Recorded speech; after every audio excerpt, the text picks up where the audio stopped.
Hello and welcome to the We Recommend podcast, a movie podcast where every week we recommend a movie for you to watch and then come back here and listen to us discuss. I'm Jesse. I'm Jason. You know, you don't have to do this because I can just poop it out because this week we recommend Game Night.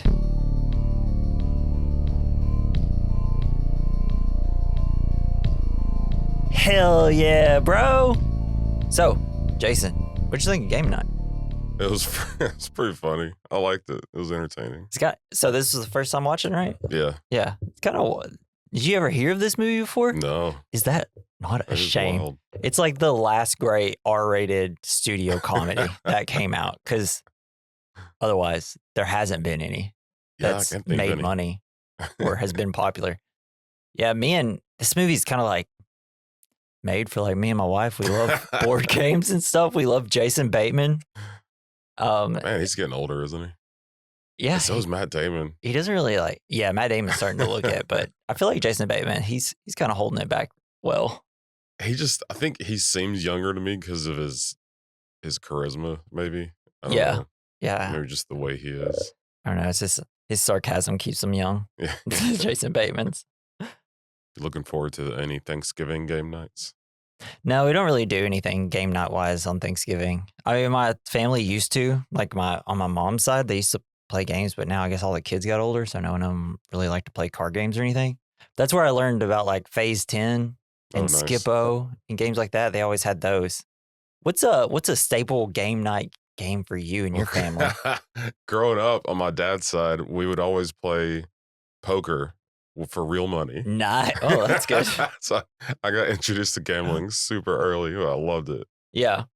It's okay. I think this year we're going to play, we always play categories, like Is that? I think it's categories where we pass around the handheld like thing. It's got buttons and a timer on it and gives you It gives you like a prompt and then you have to figure it out, something like that. It's like charades kind of. Yeah. You have to, you're just talking. So you're trying to explain the word you're seeing without saying the word. Yeah. It's pretty fun. Yeah, I think we played that over actually on vacation. I think the house that we had just had that had like a closet full of board games. Yeah. None of them were interesting, really. But then there was like categories and we played it and I was like, oh shit, this is fun. We also bought like a Cards Against Humanity thing, but it's for like families. Yeah. So it's so everybody can play it. It's dialed back a little bit, but it's not the same, but it's very similar. That's a game where I played it so much that I'm like, I don't really find it funny anymore. It was really funny like the first, few years I played it. And then just kind of got to it. I'm like, random, ha ha ha. Yeah. And plus I'm like, I don't know how to make this funny. It's just too tame for you now. It's too tame. I need something crazier. Or it's like, I mean, I guess it's fun whenever like I'm around people I know that I'm like, oh, I know their sense of humor. I can do this and this will work. Then half the time I'm always just like, I don't have anything good. So I just like keep throwing my cards away. And then I'm like, I just don't think I know how to play this game very well. Right. So I want to talk about Gary. Right? Yes. Is it not kind of like the best performance of the whole movie? He's so funny. Yeah, he's so weird. And that's Jesse Plemons, who the first time I noticed him was in Breaking Bad. Did you ever? Where he was like the guy that looks like Matt Damon, like in the later seasons. Everybody's like, it's redheaded Matt Damon. And then it turns out this guy just becomes a great fucking actor. And he's like nominated every year for an Oscar and everything. That's awesome. But oh man, how's that profitable for Frito-Lay? It's his dog Bastion. It's so great. And we have that's not Matt Damon. I really thought it was Matt Damon. You thought that was Matt Damon? Is that why you were talking about Matt Damon? No, that's Jesse Plemons. He looks like Matt Damon. I just thought maybe they just did his makeup weird and make him look kind of crazy. Oh, he's just a little bit bigger Matt Damon. Okay, that makes a lot more sense now. I feel really dumb. Yeah, and even almost kind of sometimes sounds like Matt Damon, which is the weird part as well. I should really look at the credits. Yeah, sometimes. But yeah, oh man, the first time I watched it, I was like, this guy fucking goes. He's so hilarious. When he constantly walks around with his dog and he's in his cop outfit. Even like in the pictures towards the end of the credits, he's like got pictures with Debbie. And you could just tell, you could see his blue little officer shirt. And he's like, is that all he wears? It's always pressed and like ironed. And yeah. Man. No, but when they come to his house and he's like, great, come on in. Or he doesn't even say come on in. He just walks back into the darkness. Yeah. Everybody's like, should we go in? It's like, I'm scared. I don't want to. Oh, it's so great. And we have to talk about maybe probably my favorite bit of the whole movie, and that's with Lamorne Morris, who is Winnie the Bish in New Girl. Yeah. And it starts off with like, that's a strong glass table. And then it happens again when they throw the Fabergé egg. And it's like, glass table's acting weird tonight. Yeah, should have shattered 3 times. It's like, who fucking comes up with that? Is that like on the day, like they come up with that? Or is that just, someone was just like, what if we had a glass table that never broke? And, and they're like, let's just have something clever about it. That is really clever. It's wild. It's great. So who was your favorite character in the movie?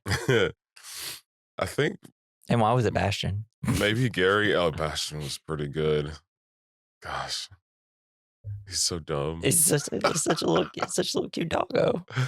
Just gets blood all over him, and he's like, let me wipe him off with something white. Yeah. Oh, and then you got the scene where they're like trying to cut out. It always works when people like dry heave. So they're trying to cut out the bullet. Oh no, you're gonna make me. It's always funny. And Welcome to Derry, they use a lot of puke, like throwing up. Oh really? God, I gotta get on that so show. Gross. I've only seen the first episode. I need to keep going. I think that's what made it R-rated. What all the puking, the dry heaving. Yeah. I just think that for this movie, scene to scene, one-liners, it's fantastic. I mean, the amount of jokes is in every scene is wild, and how likable all the characters are is great. Rachel McAdams, who's just like been in my life forever. She's amazing. Just in all the, because it feels like she's been ever since the 2000s, she's been in movies that are kind of directed towards my age group, I feel like. So as she's like gotten older, her movies have also like been pinpointed to me throughout like growing up. Interesting. Starting with like Mean Girls, high school stuff. And then like all the rom-coms that I had to watch with like past girlfriends. Yeah. And then she's even in Dave, the TV show with Little Dicky. Nice. And she like makes an appearance. She's hilarious in that. And then like Game Night, it's like, holy shit, she's hilarious. I love how competitive she is. Yeah. It's so funny. Do you know anybody that's that competitive? No. Yeah. I usually, I'm not like too competitive with board games. I really want to win. And then if I'm really having fun, I'll start like, fuck, every time I like mess up or something bad happens to me, and I'll start yelling. It's like my favorite thing is when we play like the Jackbox games on our Nintendo Switch. Oh, yeah. There's like the murder trivia one. I really want to try those. And like every time, like it'll get to like where we'll play like 4 or 5 times, and I'm always like, I'm playing this till I win, and then we can quit playing this. Like it's so aggressive while playing those games. Like God. Did this movie ever make you feel like you were watching a board game? Like, because whenever it looks like the drone shots, but it looks like miniatures. Thank you, Jason, for bringing that up, especially since it's my first factoid that I have. So the lens that they use is a tilt-shift lens. It's used to give several wide aerial shots the miniaturized look of the Game of Life board game. Yeah, that was pretty cool. And then when they're running through the house, it looks kind of like Clue. Yeah. Like right? the wealthy house. Yeah. And so like throughout the game, throughout the movie, they do kind of, game-like things. Like they do charades. Yeah. And then you have Jenga. when they're throwing like the egg, that's a hot potato. Oh. Essentially. And there's another one. I just can't think of it off the top of my head. But it was kind of like and the whole thing's pretty much Clue. They're trying to figure out a mystery, essentially. So another thing, prior to filming, the cast members had their own game night so they could get to know one another and prepare for the film. They played Clue and Joking Hazard, which I've never played heard of that one. What do you think about the game Clue? It used to be one of my favorites. I still fucking love Clue. I'm either I'll win really fast or I will be completely off because I pay attention to what other people are saying. Yeah. And like marking off, and I try to piece together. I'm like, all right, well, this thing's already been said a couple times, so they would already know that. And then it's like I just kind of start going by off what other people are doing. So I'll be either like pinpoint accurate or totally off. And then I never get to guess. My brother always did. My older brother, he would always guess like almost right away. I Really? was so pissed. And he get it right? Yeah. You know what? That's somebody that's cheating at the game of Clue, Jason. Maybe. He looked at the cards while you weren't looking. That and like the one. What was the one? Who? Guess who? Guess who? Yeah. Yeah, he would always want it. That one was fun as a kid. I think maybe he was looking into like a reflection of my glasses. They kind of have it's almost kind of a new version of it. It's called Code Names. If you haven't played that, that's really fun. You just get like 50 cards and you have this little thing and you have your own words and you can only say like one word that will help them guess your available cards that you have. But there's like a bunch of cards and they all could be kind of related. So you have to pick your words carefully. Nice. And then you can be like ×2 if there's like 2 of them that go with that hint. It's a really fun game. That sounds cool. Like if you ever come over for a game night, we'll have to play that. It's one of my favorites. I want to bring Camel Up. Yeah. Never heard of that one. It's awesome. It's great for big parties. People. Really? Like Camel Up. I think we had 12 people. Got to drink a lot of water. Yeah, you can. Between rounds, you have to drink like an entire gallon of water. Have to spit in each other's mouths. Yeah. It's great. One of my favorite lines of this movie is when Max and Annie make a joke about child actors not amounting to much. And Bateman was a famous child actor. No shit. He's been in the business since he was a kid. Because he was on roles in Silver Spoon and Valerie, among others. Never heard of him. Yeah, me neither. But he was in a show. I just can't remember what it's called. And he's also in Teen Wolf 2. Nice. Yeah. So Brooks is known for being unbeatable at games during the game night, right? And during the name game scene, you can spot him actually cheating. When the group makes any guess, he immediately says it's correct, crumbles the paper, and tosses it behind him. Shit. No one ever knows if he was right. Man. He's just saying, yep, got me. Got him. Damn. It's great. The house that the house that Max's brother Brooks rents and the mystery begins is the same house where Michael Keaton's Vulture lives in Spider-Man Homecoming. Game night was directed by the writers of Homecoming, John Francis Daly and Jonathan Goldstein. So yeah, they also wrote it and they're like, hey, we got this great house for you to use. Hell yeah. Yeah. If we've only got it for another 30 days, we can film a Spider-Man movie. Yeah. When the Bulgarian, Michael C. Hall, Dexter fame, baby. Oh, the first time I watched it and he popped up, I was like, oh my God. Actually, not the first time I watched it. He's not as deadly as the Bulgarian. Notice that he acts pretty similar to Dexter, though? I think that's just because that's his face. Well, so when he is revealed, there's a possible nod to Hall's previous and well-known psychopath Dexter Morgan from Dexter. In this scene, he takes Brooks captive and asks by his accomplice if the others should live. He responds by saying they've done nothing wrong and points to Brooks' head and says playfully, only this one. In the same manner, Dexter would often do this to his victims before he murdered them. Nice. Yeah. It was a good show. I just don't remember much of it. Yeah. It is, the show's got, it's like, there's its good seasons, there's its bad seasons. It really just fucking, they did not know how to end the show. They're like, and they still don't know how to end the show. They just keep doing more Dexter stuff. And it's like, he could kill forever. He can kill forever. It's like, he kind of just has to die. Now he has to train his son how to kill. Yeah. It's like, that would be wild. Which, I think they did a sequel. I've only watched like the main series when it was out. And I know they've done more. And I think there is a season where he has a kid and it's just like, that's just uninteresting to me. It's Dexter from Dexter's Laboratory. Yeah. I was going to try to do like an impression. I can't even remember a single thing. Watched that show so many times and I can't remember a single thing from it. All right, Jason, I think we should get started. What you think? All right, let's do it. But before we do, I want you to think at home, what's the point of this movie? I mean, it's a comedy, so it's not like too deep, but think about what this movie's trying to say.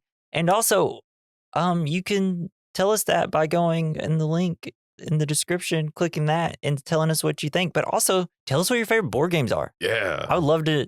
I love game nights. So tell me what your favorite thing is to play and something that maybe other people haven't ever heard of.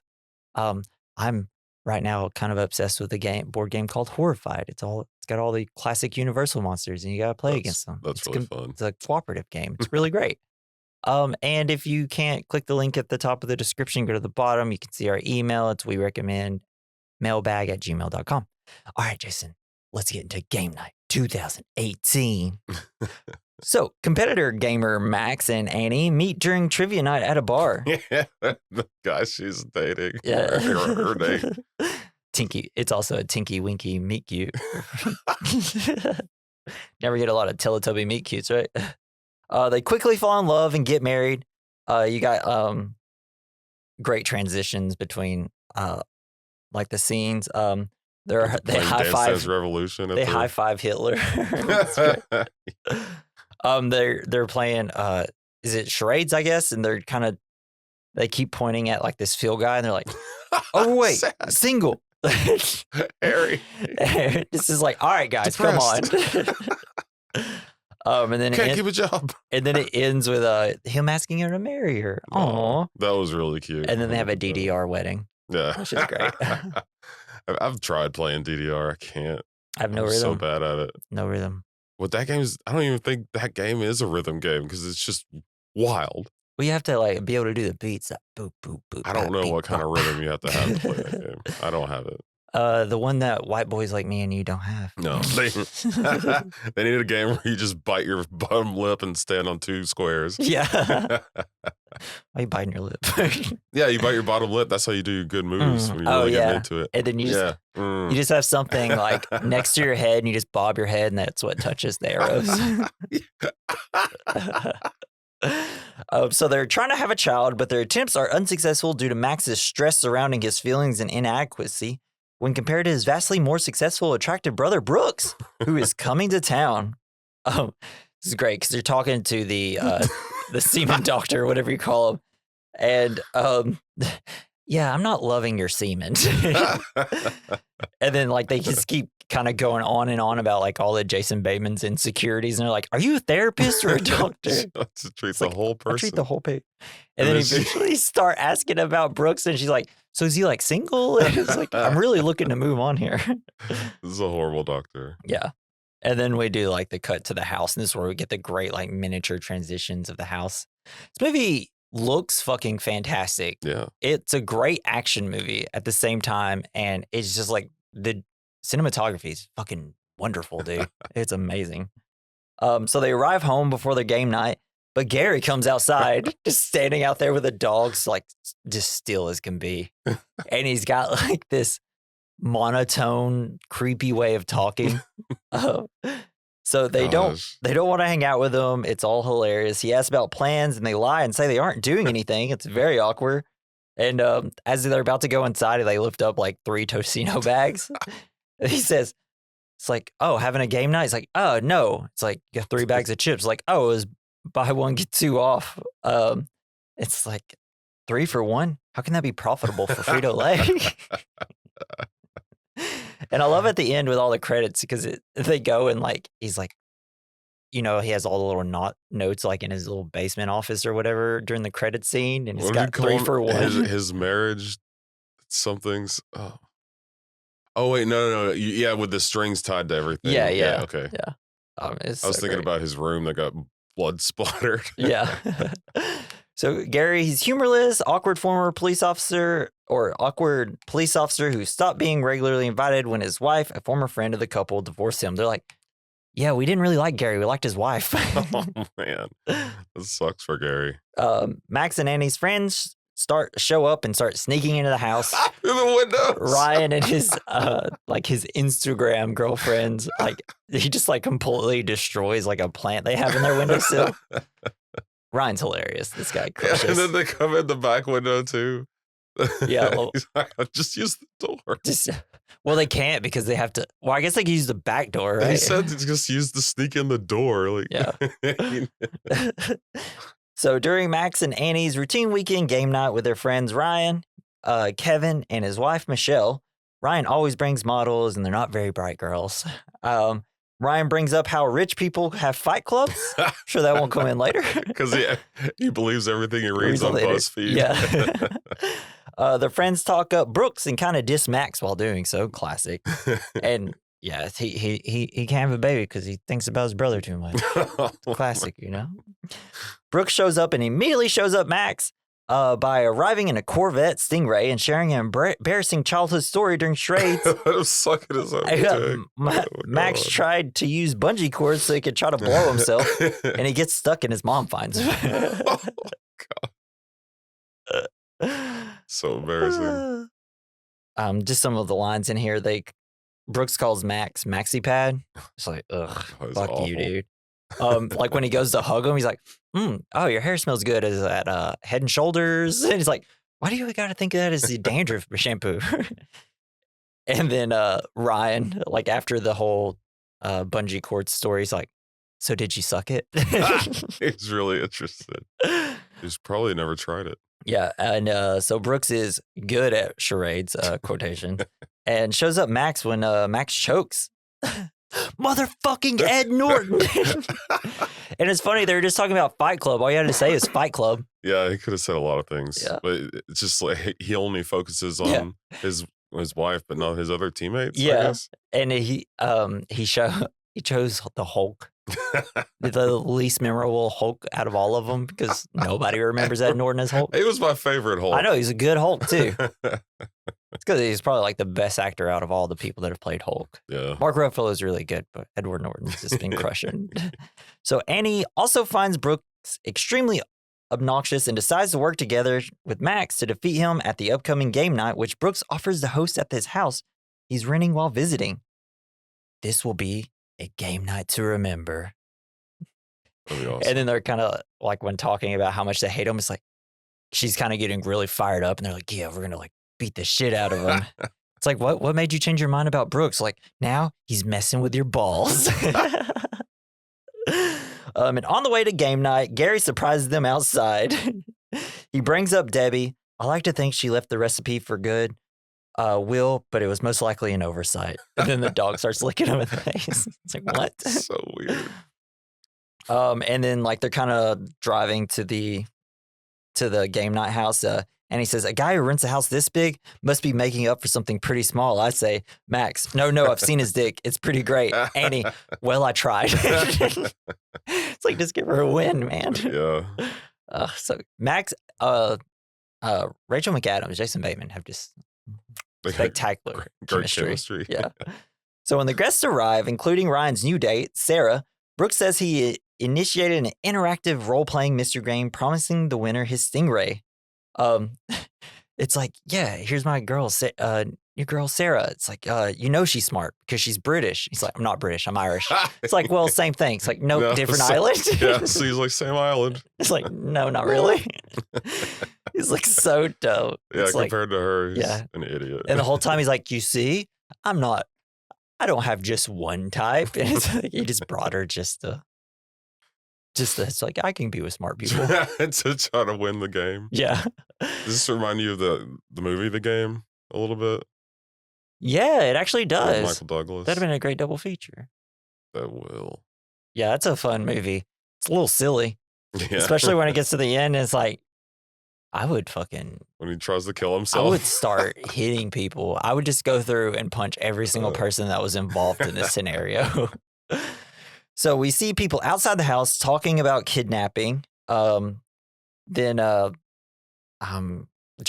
Max was in the bathroom. He comes out and then like Brooks comes up and he has a knife at him like that. And it gets like straight at his chest. He's like, who holds a knife like that? It's an aggressive way to hold a knife. So during Never Have I Ever, because they're waiting for the guy to come up. So there's like, we're going to play a drinking game. They're playing Never Have I Ever, and Michelle reveals that she slept with a celebrity, and they have been together since junior high. But they did have a break for a little bit. That's so funny. You just can't let it go. Yeah, so then this is where like Kevin's like, I'm never letting this go. So after a while, an actor playing an FBI agent informs them of the narrative of the mystery, only for two masked men to break in and assault him. It's played by Jeffrey Wright, by the way. They it's wonderful. assault him and Brooks, the guest believing it's part of the game. Idly watch. He's getting his ass beat. They're all like, wow, this is really realistic. This is great. And this is where we get like you think at any point he could have said, hey, this isn't supposed to happen. Yeah. Well, I think physical violence because he's supposed to get kidnapped, and he's just like, wait, why are they fighting me so much? He's like, I know you're meta, but yeah, you can't kick in my door like that. Oh yeah, and he gets beat up. They just watch. This is where we get the table not breaking. He's like, that's a strong glass table. It really is. And then when the FBI agent came in, Ryan says like, sunglasses at night. This is legit. And then I love like while the fight's going and it's getting more intense, like, I mean, they're just beating the shit out of each other everywhere. Max is like, ooh, guys, did you have any of this cheese? You have to have some of this cheese. It's so good. But then after Brooks is dragged out of the house, the couples begin to solve the mystery using the clues left behind by the actors. And like the guy's laying on the ground, Ryan just starts kicking him. He's like, man, he's a really good actor. Don't kick him. So method. So while Kevin and Michelle play the game fairly, Max and Annie track down Brooke by using his phone's GPS location, while Ryan and Sarah track down the company in charge of managing the game, hoping to find the answer there. And bribe the answer out of her. Yeah. Max thinks this is a way for Brooks to humiliate him, though. So, yeah, and they're driving to the bar. And he's like, yeah, we're going to beat him. Yeah, we're going to take him down, and then we're going to make a baby. And he's like, yeah, and then we're going to make him watch. And he's like, whoa, that's too far. That's too far. I'm not into that. And then Ryan locks Kevin and Michelle in a room. They just like push the thing in front of him. And then Kevin's like, you got a match. We're going to burn the door down. He's like, all right, that's a little too far. It's funny. He's like, Lamorne Morris, he's so good at just being overreacting to small situations. Awkward, it's great. So Max and Annie track down Brooks down to a seedy bar and see one of the kidnappers there. They discuss having kids. They see Brooke tied up in the back office of the bar using a pistol left behind by Brooks during the struggle, which they believe to be fake. They manage to take the keys to the storage closet where Brooks is being held. And then so funny when they're passing the gun to each other, dropping it, holding it the wrong way. Yeah. And then we get like Rachel McAdams, her character does like the Pulp Fiction bit. If any one of you motherfuckers move. And then like she's talking to the bald guy, one of the bald guys that are kidnappers. He's like, all right, you bald bitch. Or like he's being really mean, and it's like, then she's like, I'm sorry I called you a bald bitch. Yeah, because doesn't Jason Bateman say something like, yeah, don't be so mean. Yeah, it's like, I'm sorry I called you a bald bitch. And then they're like, they're trying to tell him how to get down. They're like, all right, put your hands in the air, and then put your head on the ground and your hand behind your head. It's like, wait, what do you want us to do? And they're like, have you ever seen the yoga pose, child pose? Then she gets down and it's like, all right, you should be feeling it in your lower back here, making him do it. So great. So Kevin tries guessing the celebrity Michelle slept with. He guesses Tommy Lee Jones. She's like, ugh. Oh yeah, gross. And then Denzel. And she's like, no, not Denzel. And then he starts doing his Denzel impression, which Lamorne Morris is really good at it, and it's great. And like this whole time he's trying to escape like through a sunroof in the house, and then it gets up, then it falls before getting. He busts the door through the door. Yeah, she's like, that doesn't look sturdy. My favorite thing is, this is what this movie's so good at. And I'm sure this is probably like an improv line. Like when he's falling, he falls and hits the ground. He's like, baby, I fell down. Yes. It's like just small fucking stupid lines. Stupid lines like that just fucking kill me in this movie. Baby, I fell down. It's like, no, dude. Ouchie. So Ryan and Sarah show up to where the game was created, where he reveals this wasn't an actual date. When they go in, they think Chelsea Peretti is dead, but she was in makeup and sleeping. I love Chelsea Peretti. And then like they get up or she's like, yeah, I was a part of one of the murder mysteries. Like, why did they need a dead pregnant woman? It's like, oh no, I'm just actually pregnant. It's like, aw. It's so good. So they ask for a clue. She won't give it, so they start giving her money. All right, let's change her mind. Slowly slides it. It's a $10 bill. She's like, no. It's like, all right, how about this? Slowly slides a $5 bill, and then a $1 bill, and then finally another $1 bill. And Sarah's like, it doesn't matter how slowly you slide the thing over. It's not going to change anything. Then Chelsea Peretti's like, I'll take $100. And then he doesn't have any more money, cash on him. And she's like, she has to give it to him. Like, how much do you have? $17. And then she takes it. Yeah. It's so good. So back at the house, Kevin and Michelle learn that Brooks was kidnapped by the wrong people. Sarah and Ryan also learn this because Jeffrey Wright's character gets up and like the other kidnappers come in. They're like, oh, what the hell? Annie dances to some music with the gun thinking it's all fake. She's just like pointing at their faces while dancing. They get the keys and go to rescue Brooks after Annie mistakenly fires the gun and shoots Max in the arm, confirming the legitimacy of the danger. The three escape where Brooks admits that he actually makes his living buying and selling things on the black market, in particular a Fabergé egg sought by a man who known only as the Bulgarian and is owned by a man using the alias Marlon Freeman. You shot me. He just like keeps saying that. And then there's blood coming out. He's like, oh, blood. Oh, blood. So with his captors in pursuit, Brooks exit the moving car to guarantee Max and Annie's escape. So yeah, they have like this great like chase scene. And like when that happened, I was like, damn, this movie like has pretty good action in it. Like this is a pretty good chase. I mean, just for like a random like studio R-rated comedy, I was like, oh, this movie like legit has some good action. By the second one, I was like, okay, this is great. Yeah, it really does, especially the airplane scene. Yeah. And they start talking about his arm and how he needs like a doctor. He's like, we should go to a mob doctor. Yeah, do you know one of those? It's like, all right, maybe we should go to like a veterinarian that like helps the mob. And it's like, why do you keep going to the mob? Do you know any of these? So Max and Annie, they go to like a convenience store to bandage Max's arm. She gets stuff to bandage the wound, like champagne and a squeaky toy. Champagne? Is that even strong enough? Probably not, dude. He's going to lose that arm by the end of this movie. He's going to have sepsis. But I love that he gets a little squeaky toy. Yeah, to chew on. And then he gets a magazine. It's like, oh, I found a great chowder recipe. And I know you love chowder. And he's like, oh, yeah, that does sound nice. When him squeak, like biting the squeaky toy. That was great. Then they're going to cut into the arm. He's like, make a small cut. He immediately cuts a giant hole in his arm. It's like, what are you doing? That's too big. And then like Max starts gagging and then so does Annie. And then she's like, oh, I think I feel it. And starts tapping. Ding. It's like, ooh, what is that? It's like, oh, that's not the bullet. That's your bone. Oh, that would hurt. Or like you feel it jar up your arm. Oh, yeah. Man. Yikes. And then Annie realizes like there's another hole. And she's like, have you been shot twice? It's like, nope, went through his arm. It's so good. It's such a funny scene. So eventually the others learn what they've become involved in, avoiding police on one of Brooks' warnings. They meet up at Max's. Trying to determine the identities of the Bulgarian and Marlon Freeman, they go to Gary's house under the false pretense of a game night in order to use his computer. And it's like Ryan's idea. He's like, oh, yeah, he had a good idea. Gary, who's very happy they came over and slowly disappears into his house. Creepily. Oh, man, always holding his dog. It's great. They start with Jenga. Gary has a framed photo of all of them from the game night.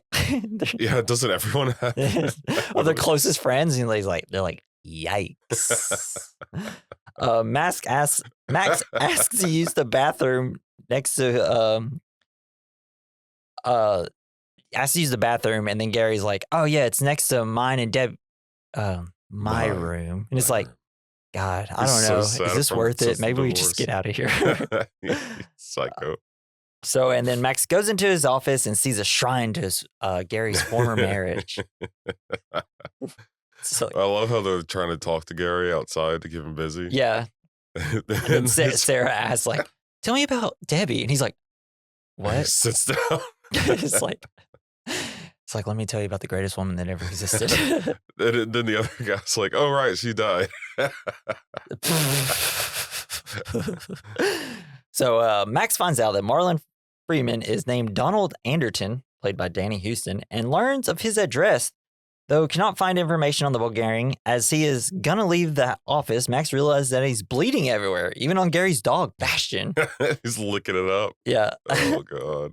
And everything's white in there. Yeah, and this is where Gary hears Max yell, so Sarah asks Gary to talk about Debbie. He's like, where do I begin? Max tries to clean Bastion with water, but is making it way worse. Even uses a shirt with Debbie's face on it. And the best part, it's something you don't like see in these movies enough, where it's like a total real reaction when there's just blood everywhere. The dog shakes and gets blood even further. And then it's Jason Bateman and just what he does best. Like, okay, fuck this. And then just walks out. And it's like, perfect reaction. It's like, just get out of the house as fast as possible. We'll just deal with this situation later. We have to find my brother first. So, like when you go to your friend's house and clog up the toilet. You're like, oh man, I gotta get out of here. It's just like, or if you go is in high school, went to kind of this party, and everybody was watching a movie and is getting to the scariest part of the movie, and the girlfriend I had at the time gets really scared, and all of a sudden I was like, I'm gonna crap my brains out. And she's just like, don't go. And it's like, she was really mad at me after I left. And I was like, dude, I have to use the bathroom. They had no air spray or anything. And I was just like, oh God. Then I go out and immediately the movie immediately ends. A few people, I gotta go to the bathroom. I was like, oh God, what do I do? I was like, hey, you think we should go? And it's like, yeah, it's probably time for us to go. And I was like, oh, thank God. And we all buyed before they went in the bathroom. And I was like, hell yes. Hell yes. Nice. I have an upset stomach all of a sudden and I'm out of here. I was like, wow, that worked out perfectly. All through a guy's house after we were drinking. I jumped out of the pool, landed on a piece of rebar. It went through my foot. And then I was so hammered. You should just I'm going to walk through the house with a hole in my foot. Yeah, basically. I walked all through his house up to the bedroom and got in the bed with a bloody ass foot. You didn't go to the doctor? I did the next morning. You're like, oh shit, I still have a hole in my foot. Yeah. Good thing you didn't bleed out. Jesus. I was bleeding so much. Golly. The adventures in Jason's life. Oh, it was horrible. Another crazy story just dropped in on us. He had a hole in his foot for a while and fell asleep during it. Just bloody footprints all through the white carpet, through the house, everything. Did you leave before everybody woke up? No, we just didn't say anything. Yeah, it's like, bye guys. They're like, yeah, see you. Somebody's leaving bloody footprints, by the way. We'll see y'all later. Oh, and it was his parents' house. Oh, yikes. Did you ever go over there again? No. Yep, didn't think so. So the group leaves Gary's house and get an anonymous phone call saying if they don't get the egg, they will kill Brooks. Max and Annie says that they should go alone, but their friends love them and are gonna help. It's the best part of our week. And they're like, and the Ryan guy's like, I have so many plans over the weekends. I choose to come and do this. And I was like, oh, sweet. I know, that was really cool. It makes me want to have one. Yeah. Makes us want to have friends that like us. So they arrive at Anderton's address where he is hosting an underground fight club. This is great because Ryan walks in and is like, I knew it. And then Kevin, he's like, oh man, this is some Django Unchained shit. It really is. That is immediately what I thought too, because we just recently watched Django Unchained. It's like, oh, well. So they decide to split up. Kevin and Michelle go together, and Michelle finally tells him that she met Denzel at a gas station. Damn. Yeah, and it's just it obviously doesn't look like Denzel. And apparently they went to a club and hit it off, and where she offered to pay for all the drinks, and he allowed her, and she thought that was cool. He allowed her? Yeah. And then they went to his condo and had sex. Oh man. Kevin doesn't believe her, and she doesn't, and she shows him a pic, and it's definitely not Denzel. When you zoom in on the nose, it gives it away, right? That's awesome. And Kevin keeps doing the Denzel impression. Just so great. Would you be a little bummed out? I think I would. I would be less relieved if it was. A part of me would be like, damn, you kind of dumb. You don't know. Well, I guess I think I would be more relieved if it really was Denzel Washington. Yeah, I'd be like, damn, that's like a story you can tell our kids one day. They'll be like, man, Mom, you're so cool. Why are you with Dad? Yeah, you just leave out the whole part about it not being him. Yeah. So Max and Annie are searching and they bring up kids again. Max is worried that having a kid will mess up his life and his chance to become successful. Turns out Max wants to be Brooks. And Annie's like, are you fucking serious, dude? Now you're saying this? Yeah, Brooks is cool as hell. Which is probably the whole reason that they're actually not having kids, because he doesn't actually want to have kids and that's stressing him out, maybe? I don't know. As the others search a house, Ryan spots the egg in a safe on the wall that's inside the Fight Club room. And then he goes and he's like, hey, I'm just going to walk over there and try to steal it. And of course, someone gets knocked out right as he's stealing it, falls right at his head. And they're all like, who is this guy? And it's like, I have a lot of money. I'm the CEO of this organization or whatever. It's like, this is like, he acts like he's got a bunch of these Fabergé eggs. Yeah, it's like, oh, this is actually kind of ugly compared to my other ones. And then he's just like, everybody's like, all right, somebody get him. He's like, everyone hold on a goddamn second. Runs away. Such a good bit. So they all try to escape and play hot potato with the egg around. It's a lot of back and forth. You got great shots. Oh, it's so fun. It's all one. It's a oneer. So like the camera doesn't cut and it's just like, holy shit. It is a really fun This scene. is just a comedy. Why is it this good? So Sarah's about to get tackled, but Ryan saves her by tackling a guy into a glass table, but it doesn't break. Man, glass tables are acting weird tonight. My favorite line in the whole movie. That awesome. or the poop line. Or like whenever he jumps and then like he jumps and saves the egg, and then have you seen that video of the guy who catches the baseball at the stadium? Where he has a beer in one hand, he's holding his child. He drops the child for a split second, catches it, and then catches the kid without spilling his beer, and that's what he was happy about. It's like, dude, the greatest catch what the ever fuck? made. Such a dad thing. It's like, it's okay. I'm a dad. I'm drunk at a sports game. I'm going to be the greatest athlete with a kid in my hand ever. Yes. It's like wild. So the group escapes with the egg. Sarah and Ryan are falling for each other. It's like, oh, you're actually falling for me, aren't you? And Sarah's like, no. And then he's like, are you falling for me? And he's like, well, I don't. She's it's like, oh, you are? That's embarrassing. Oh, that's awful. They accidentally break the egg by breaking too hard, though. They survived all that. It just breaks it. So funny. They discover the egg is a worthless fake, but end up finding a list of names that was stored inside of it, realizing this is what the Bulgarian wanted. Maybe that, and there's like, oh, this is made in China. Ryan, maybe the sticker was made in China. Yes. That's so ridiculous. So ridiculous. It's like, do you think someone wrote that, or was that like improv? I don't know. It's like, if you write that, you're one of the best comedy writers. Yeah, they could have been writing existed. just he's kind of predictable in that way. Yeah. I guess. Yeah. So the group finds Brooks and his captors on an under construction bridge and move in to rescue him. Facing execution, Brooks reveals to Max his own insecurities throughout the years as a reason for his life of crime and only wanted to be as successful as Max. Aww. Oh. Big brother actually looked up to little brother, and little brother thought that he should be looking up to big brother. Oh. Before the group gets killed, they are rescued by Gary, though, who is shot in the chest. Max and Annie, who have repeatedly rebuffed his request to join them in a game night, try to encourage him to pull through by promising him to invite him to every future game never night. Leave me out again. Yeah. And so Gary then reveals that he faked the entire scenario with the two captors. Oh, man. Felons who so agreed. mad. Yeah, it's like felons who agreed to help in exchange for a shortened parole, trying to trick them into letting him join game night again.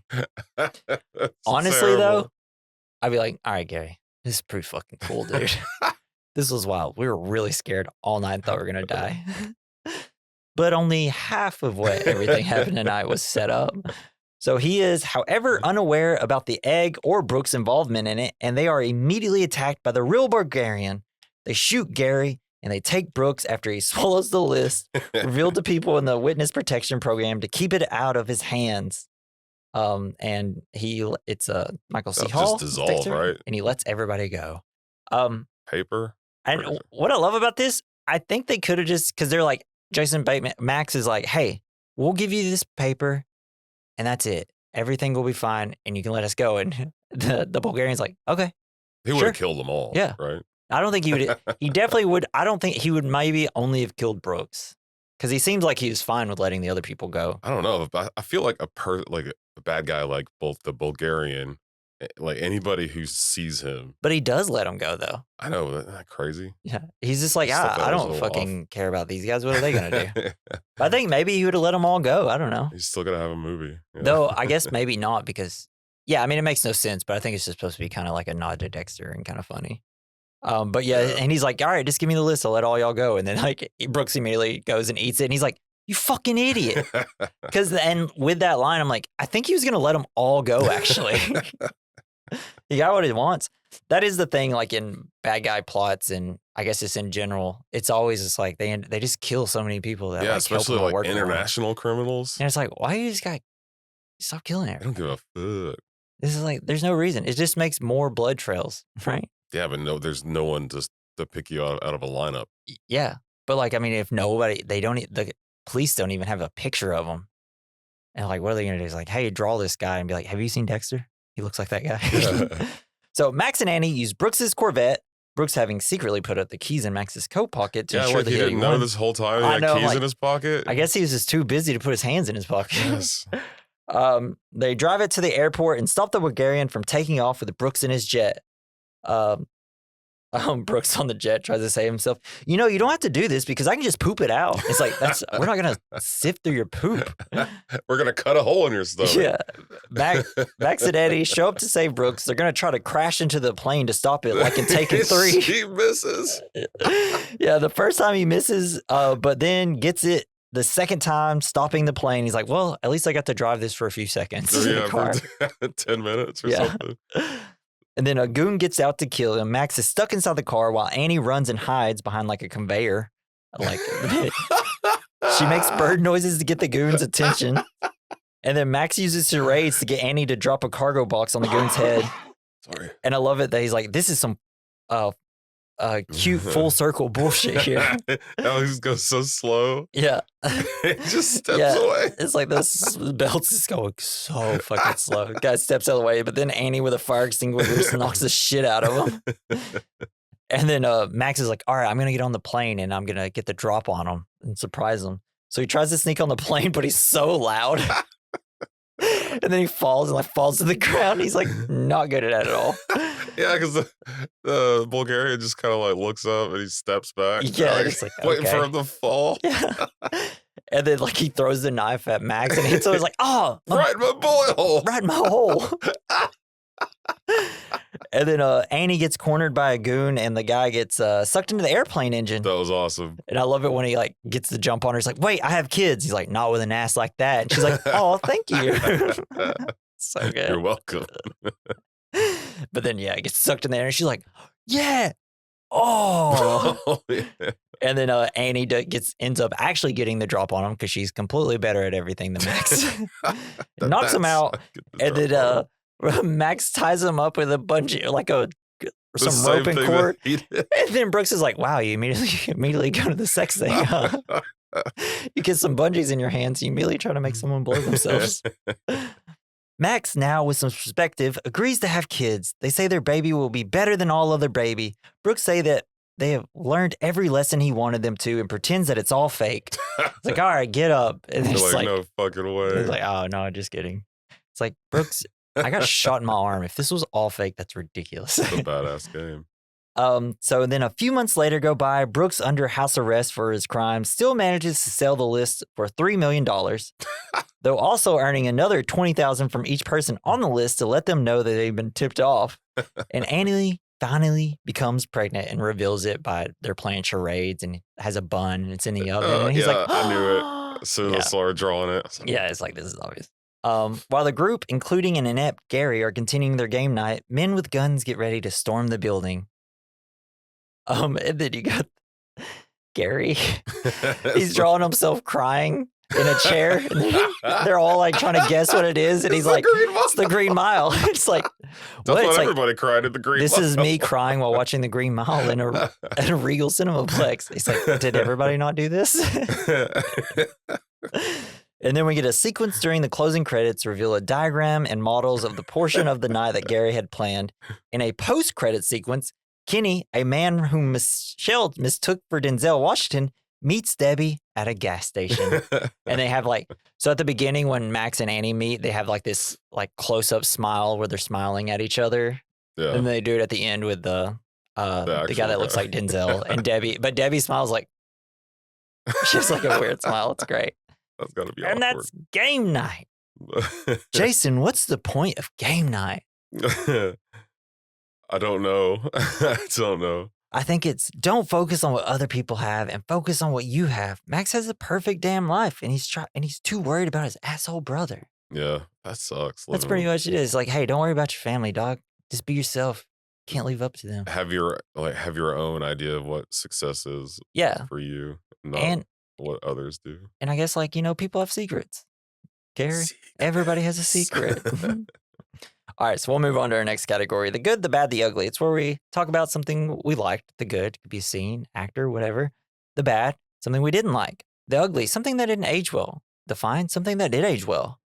For the good, I put the damn cast is perfect. They're all 100% hilarious. Yeah, they're amazing. I think I'm going to do just the moment to moment, how funny it is. Just and surprising. It's just very entertaining. Yeah, it's like, I don't know. I mean, it's such a basic like studio comedy idea. It's like, what if a game night became like a real actual crime event? And it's like, oh yeah. And it's like, we'll make it funny. And if like anybody else, I think, touched this movie, I think it would have been terrible. And apparently Jason Bateman was set to direct this movie. But the people who ended up directing it, they came in, they were asked to do some rewrites with it. And they're like, we'll only do it if you let us direct it. And then they let them direct it. Nice. Yeah, pretty cool.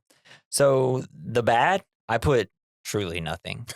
It's like, for a comedy, R-rated studio comedy, it's kind of a perfect movie, in my opinion. Yeah, it was pretty hilarious. Although, I guess what bad is that I couldn't tell the difference between Matt Damon and that guy. Yeah, I mean, that's how I kind of was when I first saw Jesse Plemons in Breaking Bad. I was like, what the fuck? Does Matt Damon have a son? But yeah, you should watch just pretty much anything that Jesse Plemons is in. He's in Civil War, The Power of Dog. I don't know. He's in a shit ton of stuff. Did you ever watch Judas and the Black Messiah? No. He's good in that. I don't know. He's good in everything. He kind of just became like a guy that looked like Matt Damon, and then a guy that was kind of funny in some movies. To like, oh shit, he's a really good actor. It's funny that he looks like Matt Damon. I know, it's so weird. And there are like interviews with Matt Damon and Jesse Plemons like separately that they kind of talk about like, hey, y'all know that y'all look alike? And they're like, we hear that all the time. Do they go out and get the same haircut right before the interview? What they do is when they see each other on the street, they're like, Matt Damon. Nice. And then Matt Damon points, Matt Damon. And they just yell Matt Damon at each other. That was the funniest shit from World Police. Yeah, it's the best. So, the ugly, something that didn't age well. I put, this is pretty much the death of R-rated comedies. Yeah. Not a lot after this that I can really remember off the top of my head. I mean, the movie that I'm doing as a double feature came out the same year, and that was also an R-rated comedy.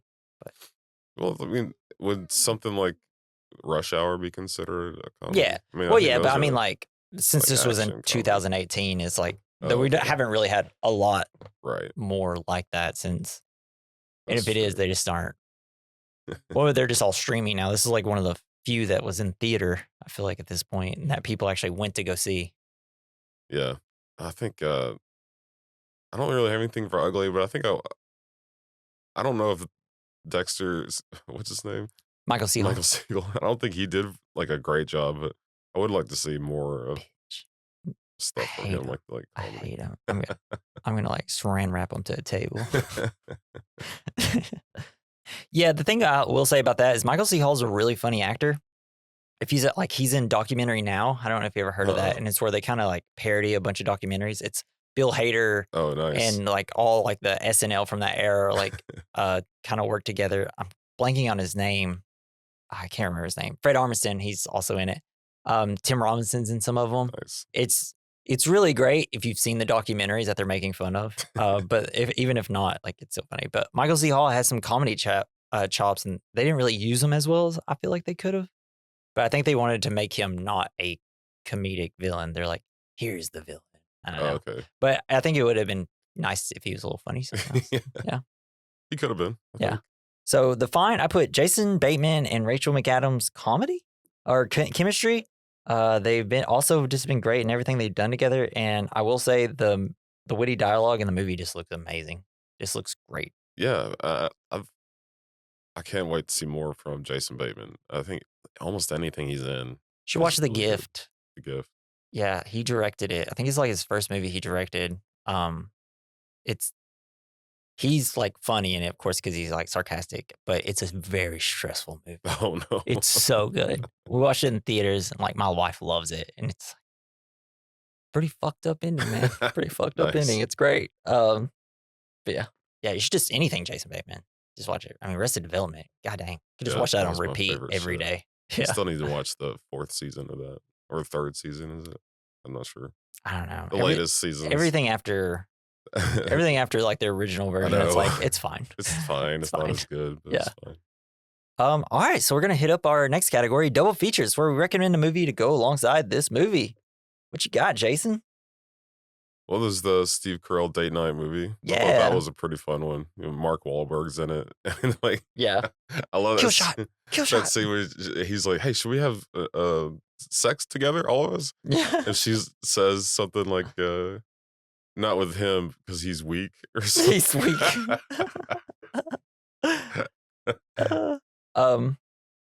Yeah, I've seen that once. I thought it was actually pretty funny because it's Tina Fey, Steve Carell, Yeah. Mark Wahlberg's in it. Mark Wahlberg's part's definitely my favorite part. It's the part I remember the most. I chose the 2018 movie Blockers. It's actually Cog Blockers, but you know they can't say that. Really? And it's like the tagline's like parents can be such cock blockers.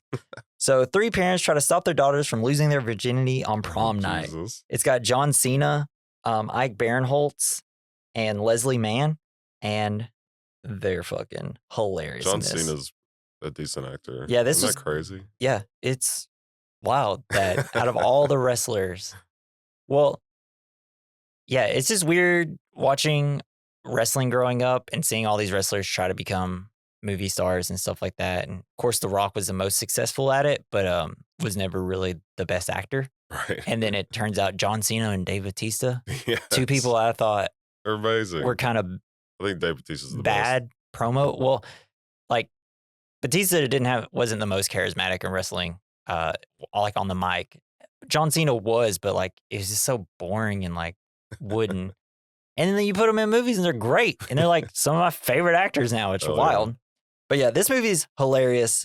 John Cena fucking rules. Ike Barinholtz, Leslie Mann are always solid in comedies. And you guys, check it out. I am noticing that like it's got decent critic reviews, but like the audience reviews aren't the best. And I'm like, why? Why? All right. That is our conclusion of game night. Next week, we're going to be doing a banger. I just want a nice Thanksgiving. Hell yeah. I'm recording a movie I really like. Get your Coronas. So just, on Thanksgiving, I want you to sit on the couch with your favorite family, whether they're actually family or just friends. I want you to pop open a Corona, maybe have a barbecue outside. I don't know. And then like pull up your car, put the e-brake on, and it cub it because we're going to be doing the Fast and the Furious, baby. I can't believe we're almost like 3 years into this shit, and I still have not done Fast and the Furious, and I've talked about it on the podcast a few times. We do our podcast a quarter mile at a time. Quarter mile at a time. So it takes a while. And it hasn't been on streaming. Every time I think of it, I'm like, it's not on anything. God damn it. So get ready. We're going to be laughing a lot. We're going to be... I have a feeling Jason is going to be making fun of this movie constantly. Yeah. And I'm going to be telling him his bad opinions. So if you can't wait for that, I cannot well, wait. you have to. Wait a week from now, baby. So yeah, join us for that. It's probably the best Fast and the Furious still today. This is where when cars go fast, it's light speed. So hell yeah, baby. And some people only live a quarter mile at a time. So join us next week for that. This has been, hey, leave us some feedback, baby. Give us some reviews. You know how. If you're listening to podcasts, you're probably good at listening to podcasts. So wherever there's a rating on whatever you're listening to us or a like button, just do it. Slam it. Smash that son bitch. Taste it. Yeah. Then take a screenshot of you doing it and send it to us. Yeah. So yeah, do that. Leave us some fan mail. Come on, baby. Last week, when I did my top 5 underrated comedies, I also said some YouTube comments on it. So if you do some YouTube comments, I'll be saying them on the podcast and you'll be rich and famous to a whopping 100 or more people. So yeah, thank you for listening. Thank you, Joey Prosser, for our intro and outro music. You can follow him on X at Mr. Joey Prosser. Yeah, let's land this plane before Jason Bateman kills it. Crashes into us. So yeah, this has been the We Recommend Podcast. I'm Jesse. I'm Jason. Man, podcasts be acting crazy these days. Bye.